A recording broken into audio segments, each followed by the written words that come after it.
ये देश चमत्कार से चलेगा? चमत्कार उनके पास है तो जाइए बॉर्डर को खाली कर दीजिए सेना से। कहाँ गए वो आपके हनुमान जी जो सूरज को गिर जा रहे थे? और बाबा की जहाँ तक आप बात कर रहे हैं तो ये एक साजिश है। कैसे जो है जो SC ST OBC माइनॉरिटी के लोग हैं, जो अनपढ़ लोग हैं, जो मेन डिस्कोर्स में नहीं आए हैं, मुख्य धारा में नहीं आए हैं, उनको फंसा के रखो धर्म के नाम पे। सबकी अपनी अपनी आइडेंटिटी है, कोई नीच कोई ऊंच कैसे हो सकता है? दूसरा, ये लोग जो है मैनिपुलेट करते हैं, ये लोग लोगों में अंधविश्वास को बढ़ाते हैं। तरह तरह की कहानी कथा के माध्यम से इस समाज को कई एंगल से मानसिक तौर पे गुलाम रखा गया है। और उनके लोग जो है कैम्ब्रिज जाएंगे पढ़ने के लिए, उनके लोग कोटा में पढ़ेंगे, पटना में पढ़ेंगे, कलम उठाएंगे, और हमारे लोग काबर उठाएंगे। उन्होंने जातपात को क्यों नहीं खत्म कर दिया, जो सबसे बड़ी बीमारी है, जो आज तक हम लोग जो है दंश झेल रहे हैं उस चीज़ का। बुद्ध ने इस सिस्टम को समझ लिया, खेल कहाँ है, लोगों के दुख का कारण क्या है। SC ST OBC माइनॉरिटी को जिस प्रकार से रीति रिवाज धर्म के नाम पे उनको मेन कोर्स से दूर रखा गया, मुख्य धारा से दूर रखा गया। ये बाबा सब है, उनके प्रवक्ता हैं। अभी एक बाबा बोल रहे थे कि मरे मुलायम काशी राम, फिर से बोलो जय श्री राम। यदि आपके पास टाइम है, जो इंटेलेक्चुअल हैं वो जाएं, हमारे अनपढ़ लोगों को वहाँ जाने की आवश्यकता नहीं है, उनको स्कूल कॉलेज जाने की आवश्यकता है। बागेश्वर धाम वाले बाबा धीरेन्द्र शास्त्री पटना आ रहे हैं।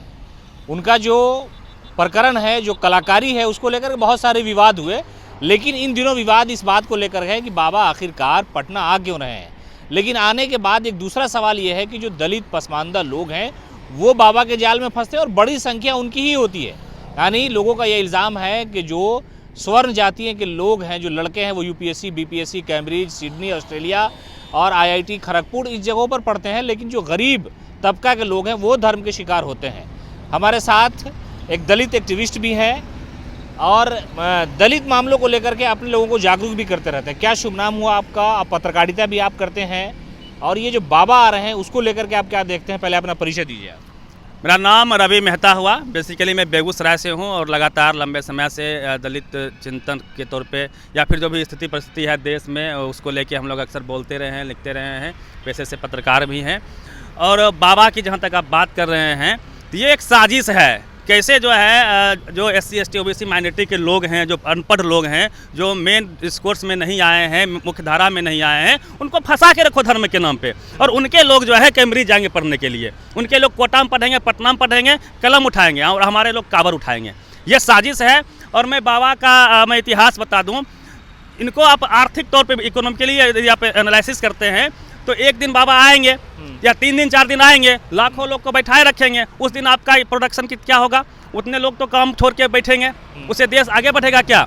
एक तो इस फ्रंट पे देख लीजिए। दूसरा, ये लोग जो है मैनिपुलेट करते हैं, ये लोग लोगों में अंधविश्वास को बढ़ाते हैं। अंधविश्वास आज अभी से नहीं, लंबे अरसे से आप देखिए किस तरह से जो है पढ़ाई लिखाई दवाई या फिर साइंस की आप बात करते हैं, उसके बिल्कुल अगेंस्ट में ये लोग बातें करते हैं। हिंदू राष्ट्र की बात करेंगे, तरह तरह की कहानी कथा के माध्यम से इस समाज को कई एंगल से मानसिक तौर पे गुलाम रखा गया है। ऐतिहासिक तौर पे, चाहे रीति रिवाज के नाम पे हो, कथा के नाम पे हो, कहानी के नाम पे हो, ग्रंथों के नाम पे हो। ग्रंथों में जो कहानियां हैं उसमें कितनी सच्चाई है। चाहे किसी ग्रंथ की आप बात कर लीजिए, रामायण की बात कर लीजिए आप। पुष्पक विमान कहाँ है आपका? पुष्पक विमान आज बुला लीजिए पुष्पक विमान को आप। सूरज को गिर जा रहे थे हनुमान जी, कहाँ गए वो आपके हनुमान जी जो सूरज को गिर जा रहे थे? और वो लोग इतने महान राजा हुए या कुछ भी हुए, उन्होंने जातपात को क्यों नहीं खत्म कर दिया, जो सबसे बड़ी बीमारी है, जो आज तक हम लोग जो है दंश झेल रहे हैं उस चीज़ का। आप थोड़ा सा आप बैक चलिए। जब बुद्ध का प्रभाव आप इतिहास में पढ़ेंगे, बुद्ध के प्रभाव से पहले, बुद्ध के उद्भव से पहले जो जातिवाद है, जो मनुवाद है, वो चरम पे था। जो 16 संस्कार है हिंदुओं में, वो चरम पे था। इससे SC ST OBC माइनॉरिटी के लोग परेशान थे। बुद्ध को कोई अलग ज्ञान प्राप्त नहीं हुआ था, हम लोग इसके पक्षधर नहीं है। बुद्ध ने इस सिस्टम को समझ लिया, खेल कहाँ है, लोगों के दुख का कारण क्या है। SC ST OBC माइनॉरिटी को जिस प्रकार से रीति रिवाज धर्म के नाम पे उनको मेन कोर्स से दूर रखा गया, मुख्य धारा से दूर रखा गया, तो इस खेल को उन्होंने समझा और उन्होंने लोगों को एक नया रास्ता दिया जहाँ पे जातिवाद नहीं हो, जहाँ पे लोगों में भेदभाव नहीं हो। हम लोग जो है, जो आज के ज़माने में हम लोग पढ़ते लिखते हैं तो हम एक ही चीज़ मानते हैं कि जितने लोग हैं पूरे संसार में 8 मिलियन लोग हैं, 8 मिलियन का अपना अपना जो है जीने का रास्ता है। कोई नो 2 पीपल आर आइडेंटिकल, कोई 2 व्यक्ति समान नहीं हो सकता है। सबकी अपनी अपनी आइडेंटिटी है, कोई नीच कोई ऊंच कैसे हो सकता है? नहीं तो रवि जी, आप पढ़े लिखे आदमी तो ये समझ रहे, लेकिन बाबा ये बात लोगों को समझाने में कामयाब है। उनका ये कहना है कि हम सब अब हिंदू हैं। पहले जो जातिवाद की लड़ाई थी, सियासी लड़ाई थी, और जो मंदिरों में पूजा करने वाले लोग हैं वो भी एक ही जात के लोग हैं, अभी भी यही है। तो बाबा ये कहने में कामयाब है लोगों को कि सब हिंदू है, हिंदू राष्ट्र बनाना है, तो आपको तकलीफ क्या होनी चाहिए इस मामले को लेकर? हिंदू राष्ट्र का एक ही काट है कि फूले पेरियार अंबेडकर को आप पढ़ लीजिए, हिंदू राष्ट्र का पूरा निचोड़ निकल जाएगा। हिंदू राष्ट्र का मतलब ही क्या है? हम सब मानव हैं, मानव राष्ट्र की बात क्यों नहीं होती है? और हिंदू राष्ट्र, आप मेरी बात समझिए, ये कंसेप्ट है मुस्लिमों से लड़ने के लिए, यदि और वोट का कंसेप्ट है ना। बीजेपी के पास ये सब तंत्र हैं, उनका तंत्र बहुत मजबूत है। आरएसएस जैसा संगठन है, बजरंग दल जैसा संगठन है, ये बाबा सब है, उनके प्रवक्ता हैं जो लगातार 24 का चुनाव है, उनको देश के हर जगह पे जाना है, हिंदू हिंदू करना है, हिंदू राष्ट्र की संकल्पना करना है। अभी एक बाबा बोल रहे थे कि मरे मुलायम काशी राम, फिर से बोलो जय श्री राम। तो ये जो धर्म जो है, जो निजी मामला होना चाहिए, हमारी जो इच्छा है उसको मानना चाहिए, उसको ये लोग जो है धंधा बना रहे हैं, उनको पॉलिटिक्स में ला रहे हैं। तो उसका एक ही काट है कि आप जो है फूले पेरियार अंबेडकर को पढ़िए, विचारधारा को पढ़िए। जब तक आप पढ़ेंगे नहीं, क्योंकि उसका तंत्र आपके घरों में जो रीति रिवाज है, जो दंत कथाएं हैं, अब तो आप देखिएगा कि गांव-गांव में छोटे छोटे शिव चर्चा हो रहे हैं, वो हर एंगल से लोगों को हिंदू बनाने में लगे हुए हैं। और हिंदू का मेन मकसद है कि मुस्लिमों से लड़ाना, नफरत करना। बाबा साहब को आप देख लीजिए ना, बाबा साहब को सांसद किसने भेजा? बंगाल से मुस्लिम समाज ने उनको जिता के यदि नहीं भेजा होता संसद में, तो आज हम जो है पढ़ने लिख नहीं पाते, हमको अधिकार नहीं मिल पाता। हमें जो आरक्षण मिला है, किस लिए मिला है? बाबा साहब ने क्यों आरक्षण दिया? इसलिए क्योंकि हमारी भागीदारी मीडिया में, कॉलेज में, यूनिवर्सिटी में, जुडिशियरी में, ब्यूरोक्रेसी में हमारी भागीदारी सुनिश्चित होनी चाहिए। हर जगह पे जो मनुवाद का कब्जा है, संपत्ति में अधिकार उनका है, कॉलेज यूनिवर्सिटी में अधिकार उनका है, ब्यूरोक्रेसी में अधिकार उनका है। बिल्कुल इससे पहले जब बाबा साहब का डिस्कोर्स नहीं है, उससे पहले ऐतिहासिक तौर पर आप देखिए, उनको मंदिर से दूर रखा गया। पावर सेंटर, उस समय के वो पावर सेंटर थे, उनको ज़मीन से दूर रखा गया। उनको मीन्स उनको सिर्फ सेवा करना है, जाति के नाम पे एक लंबे अरसे से लोगों को सताया गया, लोगों को जो है मेन स्ट्रीम से दूर रखा गया कि भाई उसके दिमाग में फिट कर दिया गया कि आपका यही काम है।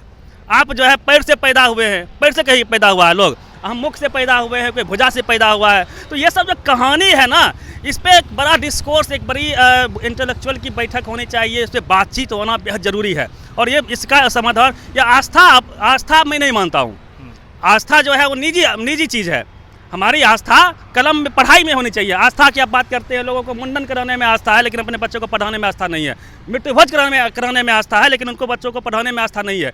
भोज भात जो लोग खर्च करते हैं, बिना फिजूल खर्ची करते हैं, 16 संस्कार को निभाते हैं, उनसे पूछिए, कर्जा लेके वो अपनी खेत बेच के, ज़मीन बेच के लोग जो है, माँ मर जाती है, पिताजी मर जाते हैं, लोग खर्चा करते हैं, बर्बाद। 5 साल कमाते हैं तो 1-2 लाख रुपया बच पाता है, उसको वो पानी की तरह एक रात में आस्था के नाम पर बहा देते हैं। वो 1-2 लाख रुपया पढ़ाई के लिए क्यों नहीं, पढ़ाई के नाम पे क्यों आस्था नहीं है? नहीं, लेकिन रवि जी, मामला ये है कि उस बाबा से अलग कैसे कीजिएगा आप? जो बड़ी बड़ी भीड़ होती है, लाखों लाख लोग पैदल जा रहे हैं, सर पे झोला है, हाथ पाँव में चप्पल नहीं है, बोतल नहीं है, पानी नहीं है, लेकिन जा वहीं रहे हैं। टेंडर भले ही बाबा के भाई को मिल जाए, पार्किंग का लाखों लाख एक दिन का हो जाए, लेकिन जा तो रहे हैं लोग। और वो भी पिछड़ी समाज के लोग, जो नीचे के हिंदू हैं, जिसको कहा जाता है, हालांकि ऊंच नीच का मामला मैं भी नहीं मानता हूँ, लेकिन जो नीचे के लोग हैं वो लोग तो जाते ही हैं आस्था में। यहाँ खड़े हैं बाबा, वहाँ से लोग तिल मिलाने लगते हैं। तो वही वजह है ना कि लोग पढ़े लिखे नहीं हैं। हमारे लोग पीएचडी करते हैं, तब फूले पेरियार अंबेडकर की विचारधारा को समझ पाते हैं। हमें अब हर घर में फूले पेरियार अंबेडकर की विचारधारा को फैलाना होगा, भगवान बुद्ध का भागवत कराना होगा। जैसे वो लोग जो है गांव-गांव में भागवत करवाते हैं, रामायण के नाम पे भागवत करवाते हैं, अलग शिव भगवान के शिव चर्चा करवाते हैं, तो हमें अब फूले पेरियार अंबेडकर को लेके गाँव-गाँव में करना होगा। जो हमारे अशिक्षित लोग हैं उनके लिए, जो शिक्षित लोग हैं उन्हें भी कहीं ना कहीं फूले पेरियार अंबेडकर को लेके पढ़ना होगा, कोर्स में शामिल करना होगा, चाहे कोई सरकार हो, उनके लिए उन पर रिसर्च करने की आवश्यकता है। नहीं तो लोग फंसते जाएंगे, लोग दलदल में फंसे हुए हैं। और ऐसे बाबा क्यों आ रहे होंगे? आपको क्या लगता है? आपका दिमाग बाबा आ रहे हैं, बस इंटरटेन है, आ रहे हैं, लोगों को गुमराह करेंगे। हिंदू मुस्लिम का जो बहुत वर्षों से बिहार में हिंदू मुस्लिम का डिस्कोर्स नहीं हो पा रहा है, तो बिहार में कैसे हिंदू मुस्लिम, क्योंकि बिहार में मेरा मानना है कि यहाँ लोग कहते हैं कि जातिवाद है, जातिवाद की पॉलिटिक्स होती है। वही हमारा मानना है कि यहाँ पे जातिवाद के खिलाफ लंबी लड़ाई चली है। कर्पूरी ठाकुर ने लंबी लड़ाई लड़ी है, लालू यादव ने लंबी लड़ाई लड़ी है। लोगों को खटिया बैठने का अधिकार नहीं था, यहाँ पे अधिकार दिया उन्होंने। तो जो ये लड़ाई है, वो लड़ाई अब चूँकि जो नए उनके जो लड़के आए हैं या फिर नए पॉलिटिशियन आए हैं, उनमें थोड़ी हमें लग रही है कि कुछ ना कुछ फूले पेरियार अंबेडकर को लेकर कन्फ्यूजन है। उनका क्रिस्टल लालू यादव की तरह क्लियर नहीं है, उसका फायदा बीजेपी लेना चाह रही है। वो लगातार जो है दोनों फ्रंट पे बैटिंग कर रही है। एक तो वो SC ST OBC को मिनिस्टर बना रही है, SC राष्ट्रपति बना रही है, ST राष्ट्रपति बना रही है, वहीं दूसरी ओर वो लोग EWS भी दे रहे हैं और बाबा को भी फैला रहे हैं। और मेरा जो मानना है, मुझे मौका मिले, मैं सारे बाबाओं को सारे बाबाओं को जेल में बंद करवा दूं नहीं या पागल खानों में बंद करवा दूं। वो पागल हैं, वो देश को बर्बाद करने में लगे हुए हैं भाई। उनकी एक बात में सत्यता आप दिखा दीजिए।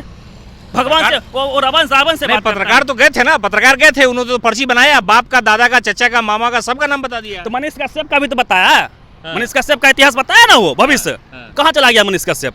तो उनके तो उसके तो शरण में था वो, तो फिर क्यों नहीं उसको बचा लिए? जो गलत करेगा वो जाएगा।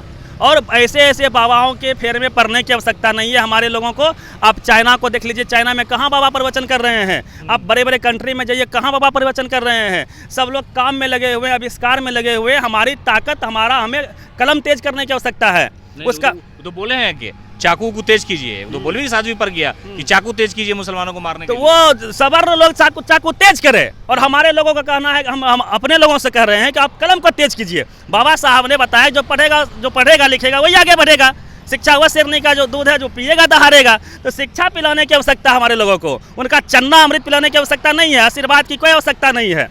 हमारे लोगों का भाग्य, हमारे लोग चमत्कार करेंगे तो कलम से चमत्कार करेंगे। एक ही रास्ता है, और यही रास्ता है। वैज्ञानिक युग है, विज्ञान की तरफ जाइए, आविष्कार कीजिए, मेहनत कीजिए, काम कीजिए। बिना मेहनत का कोई चमत्कार नहीं होता है। बाबा के चक्कर में मत पड़िए। तो बाबा यहाँ आएंगे तो आप लोग नहीं जाएंगे? बिल्कुल हम लोग जाएंगे, और लोगों से सवाल भी करेंगे कि आप यहाँ क्यों आए हैं, क्या मिल जाएगा बाबा से मिलने के। वो लोगों को बताइए, एक 26 साल 25 साल का लड़का, हाँ, वो जो है पूरे 2 लाख 3 लाख मास को बैठा के प्रवचन देता है, और लोग उसमें मेडिकल साइंस को झुटलाया जाता है। अब मेडिकल साइंस को झुटला दे रहा है, बोल रहा हम कैंसर का इलाज कर देते हैं, हम आपका भविष्य बता देंगे। तो ये सब जो है, अब खुद सोचिए ना, ये वैज्ञानिक युग है। जो पढ़ा लिखा लोग है, जो पढ़ा लिखा समाज है, उसे समझने की आवश्यकता है कि वो समाज में द्वेष फैलाना चाह रहा है।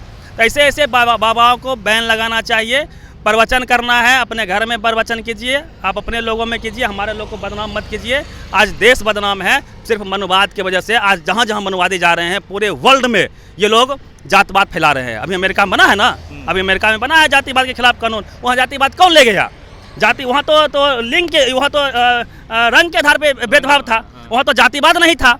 जहाँ जहाँ ये मनवादी गए हैं, वहाँ जो है जातवाद फैलाया है। पूरे जो एक समस्या था देश का, यह ग्लोबल समस्या इन लोगों ने बना दिया है। देश अपना महान है, SC ST OBC माइनॉरिटी की वजह से महान है, क्योंकि हम लोग सहनशील होते हैं। हम लोगों ने कभी किसी पर डिस्क्रिमिनेशन नहीं किया, कास्ट के आधार पर कभी किसी को जो है दबाया नहीं। ये दबाने का काम, डिस्क्रिमिनेट करने का काम, एट्रोसिटी करने का काम, ये सब मनवाद का काम है। जो मैं मनवादी का विरोधी हूँ। मैं किसी ब्राह्मण, किसी इंडिविजुअल, किसी का विरोधी नहीं हूँ। जो उसके कंसेप्ट को मानते हैं, जो वैदिक व्यवस्था को मानते हैं, जो वर्ण व्यवस्था को मानते हैं, मैं उसका विरोधी था, विरोधी हूँ। अपील करेंगे कि बाबा आ रहे हैं तो आप नहीं जाइए। बाबा जाइए और उनके खेल को समझिए। यदि आपके पास टाइम है, जो इंटेलेक्चुअल हैं वो जाएं। हमारे अनपढ़ लोगों को वहाँ जाने की आवश्यकता नहीं है, उनको स्कूल कॉलेज जाने की आवश्यकता है। और जो इंटेलेक्चुअल हैं वो जाएं, उनको एक्सपोज करें, बाबा से सवाल करें, बिल्कुल सवाल करें, तर्क वितर्क करें, दिखाए कहाँ आप चमत्कार कर रहे हैं। उस चमत्कार को हम भी देखना चाहते हैं। ये देश चमत्कार से चलेगा।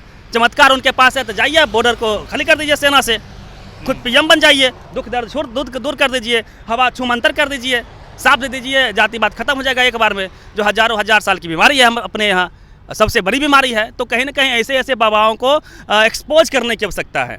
आप भी मीडिया से हैं तो मैं तो आपको ही बोलूँगा कि आप चलिएगा और उस बाबा से सवाल कीजिए। उस सवाल से डरता है बाबा, ऐसे ऐसे लोग सवाल से डरते हैं। यही एक सच्चाई है। और कहीं ना कहीं आपको सबको, जो इंटेलेक्चुअल हैं, उनको फोरम पे आना चाहिए। जाति पे डिस्कोर्स होने की आवश्यकता है। जिस प्रकार से जाति के आधार पे बाबाओं ने अपने पेशा धंधा बना लिया है, मंदिर पे कब्जा कर रखा है, संसाधन पे कब्जा कर रखा है, कथावाचकों में अपना स्थान सुनिश्चित कर रखा है, पीठाधीश बन बैठे हैं, तो उनको एक्सपोज करने की आवश्यकता है। अभी आंकड़ा है कि मात्र 4 मंदिर में जो है 75 लाख करोड़ का सिर्फ सोना है। तो वो जो है किसका संपत्ति है? ऐतिहासिक रूप से जमा संपत्ति है। सबका अधिकार होना चाहिए ना।